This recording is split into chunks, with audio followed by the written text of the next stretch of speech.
Olá, sou Leonardo Rodrigues Barbosa, sou engenheiro agrônomo formado pela Universidade Federal de Lavras, sou pesquisador na área de entomologia aqui na Embrapa Florestas há 10 anos. Minha linha de pesquisa é controle biológico e manejo de pragas florestais, com ênfase mais em controle biológico de pragas exóticas em eucalipto. O tema da minha palestra aqui hoje é sobre o programa de controle biológico do percevejo bronzeado do eucalipto. Essa praga é uma praga importante do eucalipto. Ela foi detectada aqui no Brasil em 2008. Logo por ocasião dessa detecção, formou-se um grupo de pesquisa. Nós fomos convidados pelo professor Carlos Wilken, da Unesp de Botucatu, para compor esse grupo de pesquisa que estava sendo coordenado pelo PROTEF, que é o Programa de Proteção Florestal do Instituto de Pesquisas Florestais, Estudos e Pesquisas Florestais, o IPEF. Então nós nos juntamos para desenvolver esse programa de controle biológico do percevejo bronzeado. Neste grupo também participa a Universidade Federal de Viçosa e uma outra unidade da Embrapa, que é a Embrapa Meio Ambiente, que fica em Jaguariúna. Então nós nos associamos e começamos a desenhar quais seriam as pesquisas a serem desenvolvidas. Num primeiro momento, os estudos foram direcionados para estudarmos a bioecologia do percevejo, para a gente poder entender um pouco como era o desenvolvimento biológico desse percevejo e o que ele realmente poderia causar na planta. Então nós começamos a estudar a biologia do inseto em diferentes espécies, clones, híbridos de eucalipto, e também começamos a avaliar o efeito da temperatura no desenvolvimento deste percevejo.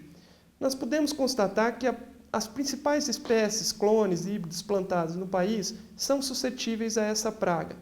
E também vimos que a temperatura, ela sim exerce algum efeito sobre o inseto, mas de forma alguma ela consegue limitar o seu desenvolvimento. Mesmo em baixas temperaturas, o inseto conseguia se desenvolver. Entre os fatores climáticos, o que principalmente afeta este percevejo são as chuvas. Então é comum a gente ver uma queda drástica da população logo após grandes chuvas. Bom, o percevejo ele é um inseto pequeno, em torno de 4 a 5 milímetros de comprimento. É um inseto sugador, ele succiona a seiva da planta. Com isso ele vai causar uma desordem fisiológica na folha, né? Ela vai mudar, vai ter uma sintomatologia, né, associada ao ataque, onde a planta, quando é inicialmente atacada, ela tem um aspecto prateado. Posteriormente, ela vai evoluindo para um aspecto bronzeado, daí o nome da praga, né, percevejo bronzeado. E, eventualmente, essa folha vai secar, cair e causar uma desfolha muito intensa. É essa desfolha, então, que compromete o desenvolvimento da planta. Ela vai perder, reduz a produtividade em termos de volume de madeira, né? Após essa etapa inicial de conhecermos um pouco mais sobre a praga, nós começamos então a buscar as estratégias de controle.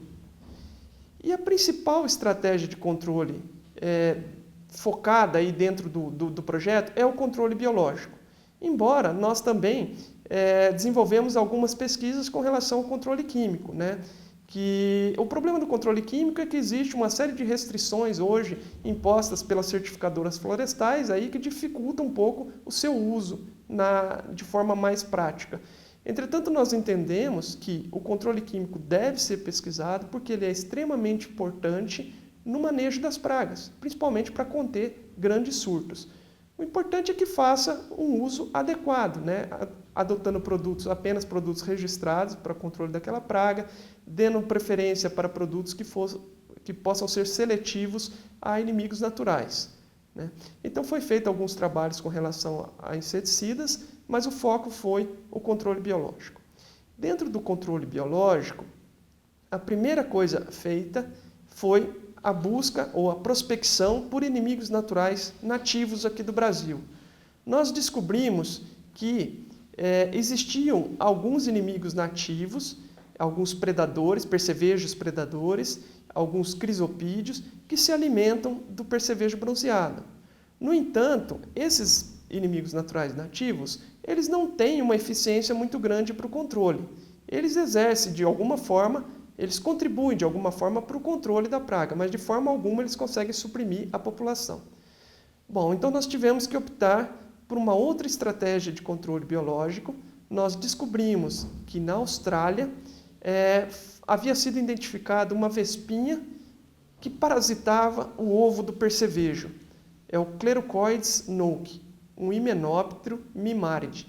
É uma microvespa em torno de 0,5 milímetro de comprimento. Ela foi descrita na Austrália em 2007. A vespinha, o centro de origem dela é o mesmo centro de origem da praga, do percevejo bronzeado. O percevejo também era uma praga de origem australiana. Entretanto, na Austrália não é comum a gente ter muitos surtos desse inimigo natural, dessa praga. Logicamente porque eles têm a presença do seu inimigo natural e com isso a população da praga, do inseto, ela se mantém em equilíbrio. No entanto, quando essas pragas exóticas são introduzidas em outros países, como o que aconteceu aqui no Brasil, elas normalmente são introduzidas sem o seu inimigo natural. Com isso, elas encontram ambientes adequados para poder se multiplicar e causar surtos. Então, identificamos esse parasitoide, a estratégia foi então fazer essa introdução. Essa modalidade de controle biológico, onde a gente vai introduzir um inimigo natural exótico para o controle biológico de uma praga exótica, é chamado de controle biológico clássico. Essa modalidade de controle biológico ela é muito utilizada para o controle de pragas exóticas no eucalipto.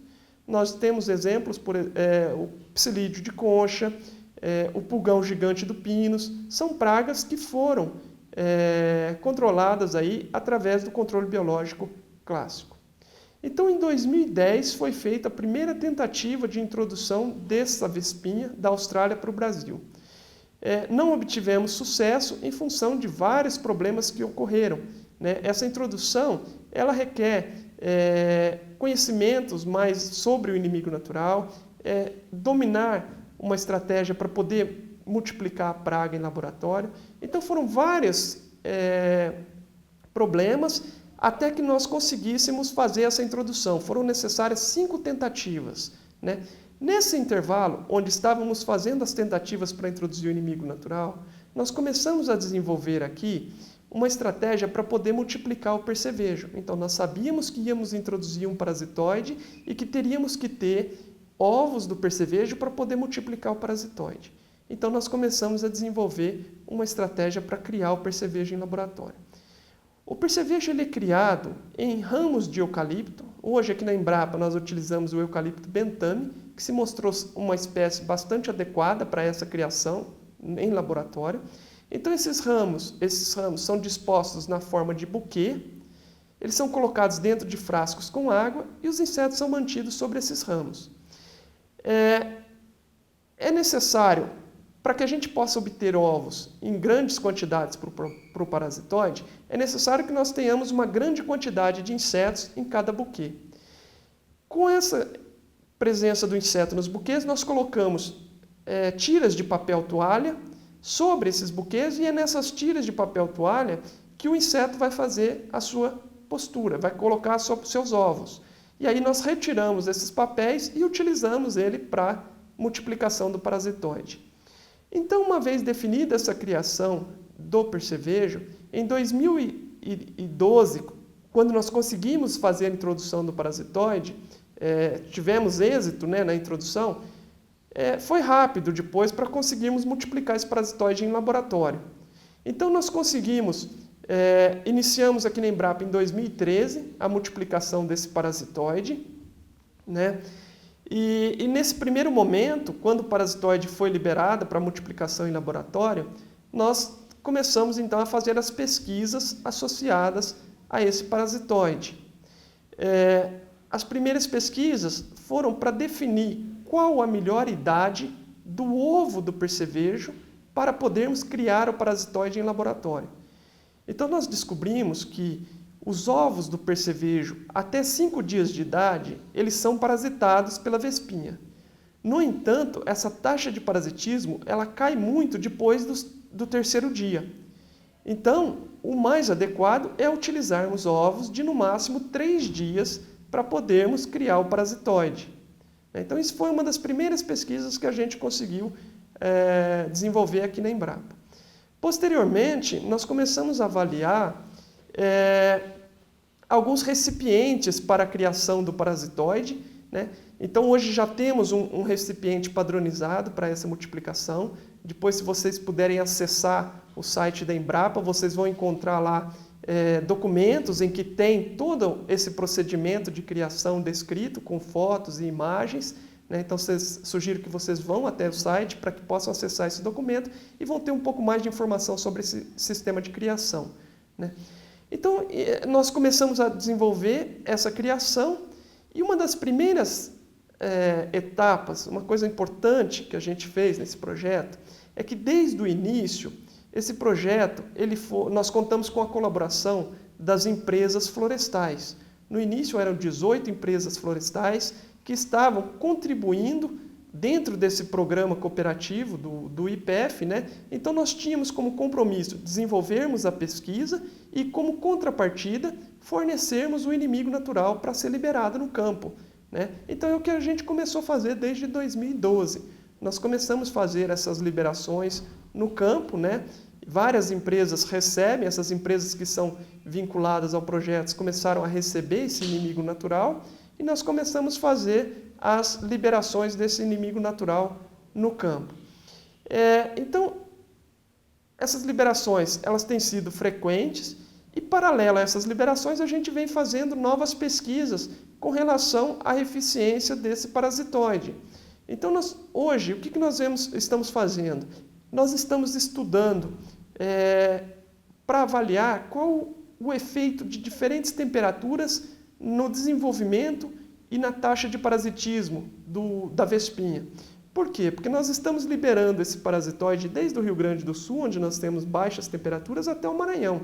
Então, nós estamos enviando para empresas que têm áreas no Maranhão, né, onde as temperaturas são extremamente elevadas. Será que essa temperatura ela pode estar afetando no desenvolvimento do parasitoide? Então, é o que a gente está fazendo no momento. Nós estamos estudando o desenvolvimento do inseto em várias temperaturas em laboratório para poder entender um pouco melhor se ele vai ser eficiente nesses diferentes ambientes. Uma outra parte da pesquisa que a gente vem fazendo é com relação ao armazenamento desses ovos do percevejo. Então, nós estamos desenvolvendo estratégias para podermos armazenar ovos do percevejo por mais tempo e, com isso, otimizarmos a produção do parasitoide. Vejam, eu falei inicialmente que eu só posso utilizar ovos do percevejo com até 3 dias para o parasitoide. Nós descobrimos uma estratégia que é possível armazenar ovos, se eu pegar ovos de 1 dia de idade e colocá-los a 5 graus Celsius, eu posso armazenar esses ovos por até 15 dias que eles vão estar viáveis para a criação do parasitoide. Então, com isso, nós conseguimos otimizar muito a produção do parasitoide, permitindo aí multiplicar grandes quantidades de parasitoide. Uma outra pesquisa que a gente está desenvolvendo no momento é com relação a uma estratégia para avaliar a possibilidade de armazenarmos o ovo parasitado. Então, nós vamos oferecer o ovo para o parasitoide e, após uma determinada etapa, nós vamos armazenar esse ovo para que o parasitoide, para que a gente possa aí, ter uma maior flexibilidade, né, no envio desse parasitoide para as empresas. Porque como que funciona? O ciclo de vida do parasitoide, ele é de quando ele coloca o ovo dele dentro do ovo do percevejo até a emergência do adulto, ele leva aproximadamente 17 dias. Né? Então, nós temos esse intervalo de 17 dias para podermos estar enviando esse ovo para as empresas. Se a gente buscar alguma estratégia para poder armazenar esse ovo parasitado por mais tempo, nós vamos ter aí uma flexibilidade maior para poder fazer esse envio. Né? Um outro fato interessante é que essa vespinha, ela leva, quando adulto, ela dura mais ou menos, o ciclo de vida dela, do adulto, é de uns 3 ou 4 dias no máximo. Então, é importante também que, ao receber esse parasitoide, ele seja liberado rapidamente no campo. né? Existe todo um protocolo, né, para que seja feita essa liberação. Também volto aqui a falar sobre esses documentos estão disponíveis no site da Embrapa, né? Mas uma coisa bem assim que é feito, né? A gente tem que as empresas recebem esse parasitoide, tem que esperar o parasitoide nascer. Quando começar a visualizar o inseto andando no frasco, esses insetos têm que ser alimentados com mel, uma solução de mel e água. Nós verificamos que o mel ele é importante para prolongar esse tempo de vida do parasitoide adulto, né? Então, com isso, ele tem que alimentar esse parasitoide. Uma vez feita essa liberação, esses frascos são levados para o campo e são liberados. Mas não devemos liberar em qualquer lugar. Nós temos que liberar próximo a plantas infestadas, né? E aonde nós tenhamos a presença de ovos do percevejo.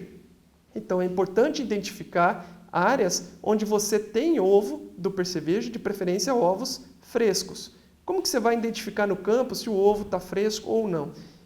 Normalmente é pela presença das ninfas. Se você vê a presença de adultos, a presença de ovos e ausência de ninfas, significa que aqueles ovos eventualmente podem estar em condições adequadas para o parasitoide. Porque se tiver ninfas presentes ali na colônia, significa que esses ovos já são mais velhos, né? E provavelmente não estão mais aptos para serem parasitados. Então, feito essas liberações, o próximo passo seria a avaliação do estabelecimento do parasitoide no campo. Então, essa é a etapa que nós estamos hoje na pesquisa.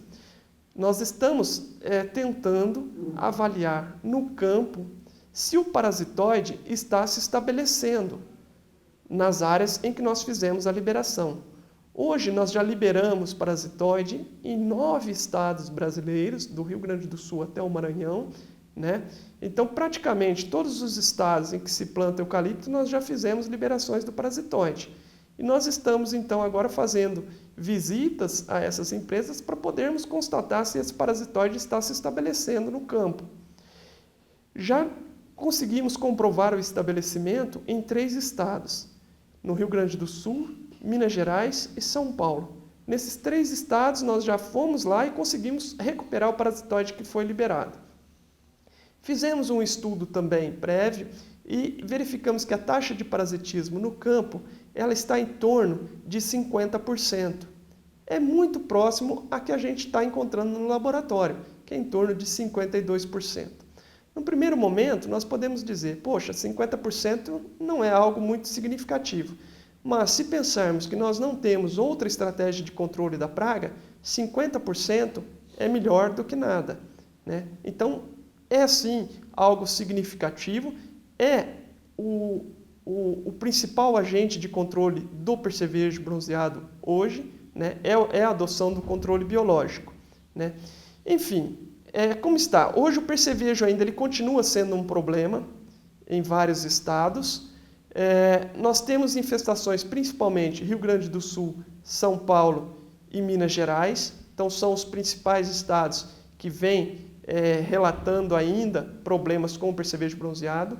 É a praga exótica que ataca, em termos de extensão de área, é a mais importante, né? É que ocorre numa maior extensão de área, né? Então as pesquisas com relação ao parasitoide, elas estão focadas nesse momento para a avaliação do seu estabelecimento no campo, né?